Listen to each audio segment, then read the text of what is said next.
Foque agora na palavra que o Senhor quer trazer para você na sua vida hoje. Hoje o Senhor está despedaçando toda a palavra de maldição que lançaram na sua vida.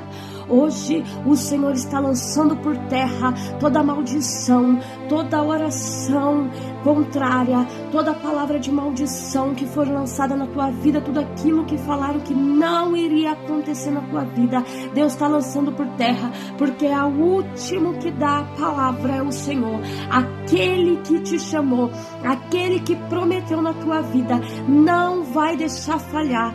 Tudo aquilo que ele prometeu não irá voltar atrás, porque ele não é homem para que minta, nem filho do homem para voltar atrás da sua palavra. O Senhor hoje está entrando com providência na sua casa. Ele está entrando com providência no meio da tua família. Em nome do Senhor Jesus Cristo.